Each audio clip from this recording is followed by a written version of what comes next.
Samajwadi party जाति जनगणना चाहती है जी, और जबकि बीजेपी पार्टी जी, इससे मुकर रही है। जी, तो इसीलिए बीजेपी पार्टी से ओबीसी समाज नाराज है।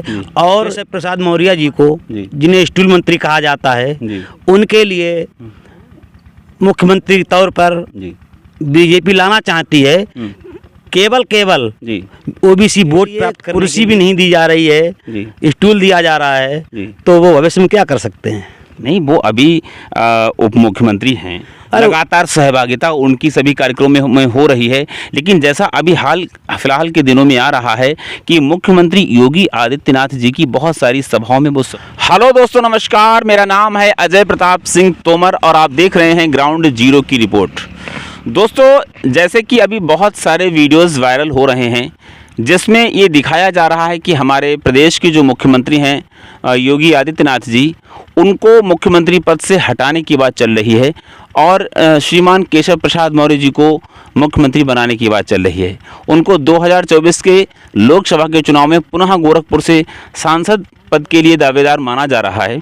इसी बाबत मैंने जब ये वीडियोस देखे हैं तो मैं भी लोगों की राय लेने पहुंच गया और इसी मुद्दे पर आज मैं समाजवादी पार्टी की लोहिया वाहिनी के पूर्व विधानसभा उपाध्यक्ष डॉक्टर श्री राम निवास यादव जी के साथ हूं और इनका विचार जानूंगा कि आखिरकार जो वायरल वीडियो हैं इनकी सच्चाई क्या है और आप किस रूप में देखते हैं। स्वागत है आपका हमारे चैनल पर। बहुत बहुत स्वागत है।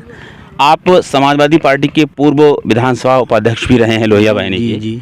अभी एक वीडियो वायरल हो रहा है, एक नहीं कई वीडियो वायरल हो रहे हैं जिसमें ये दिखाया जा रहा है कि हमारे प्रदेश के जो मुख्यमंत्री हैं योगी आदित्यनाथ जी, वो उनको मुख्यमंत्री पद से हटाया जा रहा है और उनको 2024 के लोकसभा के चुनाव में दोबारा गोरखपुर ले जाया जा रहा है सांसद पद के लिए।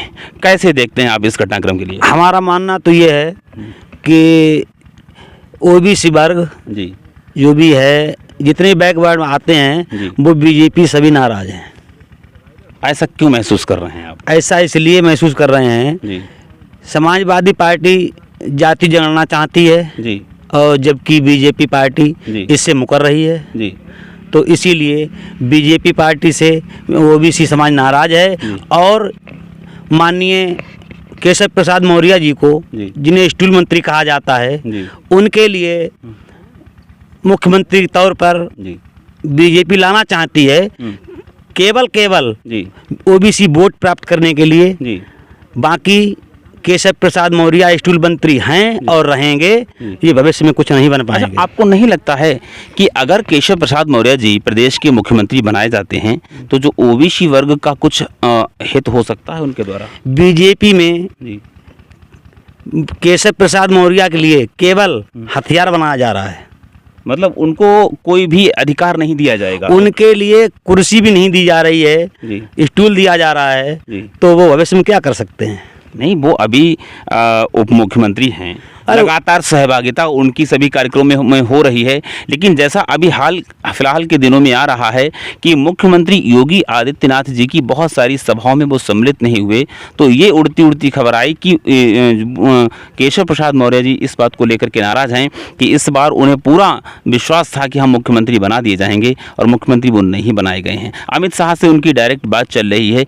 क्या आपको लगता है कि अमित शाह जी और आपके केशव प्रसाद मौर्य जी के बीच कुछ ऐसा चल रहा है? वो चल रहा है, केवल 2024 के लिए है जी, और कुछ नहीं है जी। और केशव प्रसाद मौर्य के लिए केवल हथियार बनाया जा रहा है बस। मेरे हिसाब से तो यही मुझे ओबीसी वर्ग का कुछ भला नहीं कर सकते, वो नहीं कर सकते हैं भाई। पिछले पंचवर्षीय निकल गया, फिर पंचवर्षीय ये भी मतलब 2024 क्रॉस कर रहा है जी। तो इन्होंने क्या किया ओबीसी के लिए? मतलब हर कोई अपने समाज के लिए करता है, जाति विशेष में नहीं जोड़ रहा हूँ, केवल ओबीसी से जोड़ रहा हूँ। ओबीसी के केशव प्रसाद मौर्य जी भी तो हैं। ओबीसी के लिए क्या करा इन्होंने?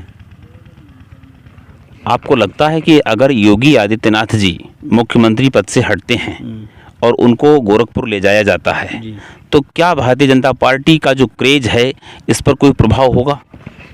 भारतीय जनता पार्टी फिर फ्लॉप हो जाएगी यहाँ से। यूपी में बीजेपी की कोई भी सरकार, बीजेपी आएगी ही नहीं यूपी में। आपको लगता है कि योगी जी की वजह से ही प्रदेश में भाजपा मजबूत है? योगी जी के अंदर हिंदुत्व भरा हुआ है जी, और योगी जी की वजह से ही यूपी में, जी, योगी जी की वजह से ही जो भी है बीजेपी में दम है, वरना बीजेपी कुछ नहीं है। बीजेपी में कुछ नहीं है। तो योगी जी को गोरखपुर के चुनाव में 2024 के लोकसभा के चुनाव में उनको जब ले जाया जा रहा है, तो आपको नहीं लगता कि योगी जी के जो समर्थक हैं जी, उनकी भी एक नाराजगी होगी? आपको लगता है कि कोई बवाल खड़ा हो सकता है? बवाल नहीं सर, समाजवादी पार्टी सरकार आ जाएगी फिर, निश्चित पक्का तौर पर। 101% में दावे के साथ कह रहा हूँ। जी जी, मतलब आपको लगता है कि योगी जी के हटने से समाजवादी पार्टी का रास्ता जो है वो क्लियर हो जाएगा, क्लियर हो जाएगा, भाजपा खत्म हो जाएगी? भाजपा खत्म हो जाएगी। जैसे कि कांग्रेस खत्म हो गई थी, जी, उसी हिसाब से बीजेपी खत्म हो जाएगी। भाजपा में बहुत सारे ऐसे नेता हैं जिनको समय समय पर किनारे कर दिया गया, चाहे वो आपके मुरली मनोहर जोशी हों, लाल कृष्ण आडवाणी हों, वीएस येदियुरप्पा हों, कल्याण सिंह जी हों, बहुत सारे ऐसे बड़े नेता रहे, लीडर रहे, जिन्होंने इतना बड़ा सेक्रीफाइस किया, जिन्होंने इतना बड़ा त्याग किया पार्टी के लिए। और एक वक्त ऐसा भी आया कि जब उन्होंने अपनी चलाने की बात कही तो उन्हें किनारे कर दिया गया। आपको लगता है कि अगर केशव प्रसाद मौर्य जी इस प्रकार की बातें करेंगे, अभी तो उनको बना दिया जाएगा, क्या बाद में उनको पार्टी से हटाया भी जा सकता है? जी बिल्कुल हटाया जा सकता है। बीजेपी पार्टी आरएसएस पार्टी है जी, बीजेपी में किसी की नहीं चलती है। जी, जो बड़े नेता हैं आरएसएस के, उन्हीं के द्वारा ये पार्टी चल रही है। जी। और बीजेपी ने एक नाम रख दिया है, आरएसएस पार्टी कहा जाए तो ज़्यादा बेहतर रहेगा। आरएसएस पार्टी कहा जाए तो अगर योगी जी, ये भी कहा जाता है कि योगी जी जब आए हैं तो यहाँ पर भारतीय जनता पार्टी का क्रेज बढ़ा। केशव प्रसाद मौर्य और उनके बीच की द्वंद्वता मतलब जब तब सामने आती रहती है, पार्टी की चीज़ें बाहर नहीं आती हैं, लेकिन कितनी भी कोशिश करो कुछ ना कुछ तो बाहर आ ही जाता है। तो आप मानते हैं कि केशव प्रसाद मौर्य जी और योगी जी के बीच में कुछ ऐसा चल रहा है क्या? कुछ तनातनी की स्थिति महसूस हो रही है? केशव प्रसाद मौर्य जी अपनी सिराथू की सीट नहीं बचा पाए, तो मुख्यमंत्री का पद यदि इन्हें दे भी दिया जाए तो वो तो वही हिसाब होगा, बजाय की गठरी अब झींगुर बैठ गया। जी, ये कुछ नहीं कर पाएंगे, कुछ नहीं कर पाएंगे, अपने समाज को, अपने वर्ग को लेकर नहीं चल पाएंगे। जी, जी, सिराथू सीट हारे हैं वो, जी, अगर उनको मुख्यमंत्री बना दिया जाता है जी। तो कहीं ना कहीं एक संदेश ये भी जाएगा जनता के बीच में, और जो योगी के समर्थक हैं कहीं ना कहीं एक ये संदेश जाएगा कि एक व्यक्ति फुलफिल तरीके से आया है और एक व्यक्ति अपनी सीट हार करके आया है। ऐसा है, ये केवल बीजेपी ओबीसी वोट साधने के लिए जी, ये केशव प्रसाद मौर्य जी को आगे ला रही है और बाकी कुछ नहीं है। जी, यदि ऐसा होता तो ओबीसी भी बहुत होशियार हो गई है, जी, इनके बहकावे नहीं आएगी जी। ओबीसी बीजेपी वालों के। जी, और मेरा तो यही मानना है, यदि जाति जनगणना हो जाती है जी, तो सबसे बेहतर रहेगा। जी। हाँ, अच्छा, जाति जनगणना के लिए भारतीय जनता पार्टी क्यों राजी नहीं होती है, क्यों खिलाफ हो जाती है? ऐसा है, ओबीसी वर्ग के लोग जी, ज़्यादा हैं जी, और हाई कास्ट सवर्ण जाति के लोग कम हैं। जी, 85% जी, 100 में 85% जी, अन्य जातियाँ आती हैं जी। और 15% ये लोग आते हैं। रिजर्वेशन को बढ़ाने की जो बात चल रही है, इसीलिए वो जाति जनगणना की बात कर रहे हैं। अगर बात करें राहुल गांधी की, तो राहुल गांधी भी कह रहे हैं कि अगर हमारी सरकार आती है तो हम जाति जनगणना जरूर करा देंगे। बिहार के अंदर जाति जनगणना हो चुकी है जी, जी, है ना? जी। तो इसलिए भारतीय जनता पार्टी डर क्यों रही है इस प्रकार की जनगणना कराने के लिए, जातीय जनगणना कराने के लिए क्यों डर रही है? वही बात है, जाति जनगणना हो जाएगी तो ये इनका जो अधिकार जो है, ओबीसी है और एससी वर्ग के लोग हैं, उनके लिए अधिकार मिल जाएगा। जी। ये लोग राज्य नहीं कर पाएंगे। जी, ये बात है। जी। लेकिन भारतीय जनता पार्टी के अंदर भी अगर हम बात करें तो ओबीसी वर्ग के लोग लगातार बड़े पदों पर हैं, बड़े बड़े पदों पर आसीन हैं। हमारे देश का प्रधानमंत्री ओबीसी वर्ग से आता है, हमारे यहाँ की जो राष्ट्रपति हैं वो अभी एससी वर्ग से आती हैं। ओबीसी वर्ग के आपके यहाँ उप मुख्यमंत्री ओबीसी वर्ग के बहुत सारे ऐसे नेता हैं जो भारतीय जनता पार्टी में हैं। तो वो ओबीसी के लिए करते क्या हैं? इसलिए उनसे ओबीसी वर्ग नाराज है। जी, जी। अभी एक हमने वीडियो देखा था जिसमें ये दिखाया गया था कि जो एससी वर्ग है वो तो पहले ही नाराज हो चुका है, कोई ऐसा बड़ा नेता नहीं है भारतीय जनता पार्टी के पास जो एससी वर्ग को संभाल सके। अब बात आती है ओबीसी वर्ग की, ओबीसी वर्ग भी नाराज हो रहा है भारतीय जनता पार्टी से, जिस तरीके से वो आया था और वो अब नाराज हो रहा है, इसीलिए केशव प्रसाद जी को कुर्सी दी जाएगी, ऐसा सुनने में आ रहा है।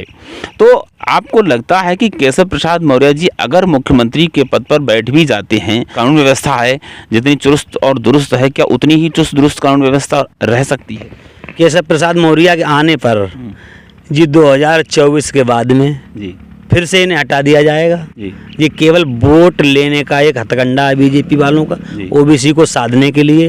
तो दोस्तों, मैं इस समय समाजवादी पार्टी के लोहिया वाहिनी के पूर्व विधानसभा उपाध्यक्ष डॉक्टर रामनिवास यादव जी से मुखातिब था और मैंने इनकी राय जानी और मैं जनता जनार्दन की भी राय विभिन्न वीडियो के माध्यम से आपको दिखाने का प्रयास करूंगा। जो अभी हमारे उत्तर प्रदेश की राजनीति में भूचाल आया हुआ है, वीडियोस वायरल हो रहे हैं, उनमें कितनी सच्चाई है और उनकी मैं पड़ताल कर रहा हूं कि वास्तव में उन वीडियो को सही मान करके अगर मुख्यमंत्री योगी आदित्यनाथ जी को हटाया जाता है और केशव प्रसाद मौर्य जी को लाया जाता है तो क्या नफ़ा और नुकसान होगा, ये मैंने डॉक्टर साहब से जानने का प्रयास किया। आपकी अपनी क्या राय है मुझे कमेंट के माध्यम से आप बता सकते हैं। मिलता हूँ अगले वीडियो में नए टॉपिक के साथ, तब तक के लिए जय हिंद, वंदे मातरम।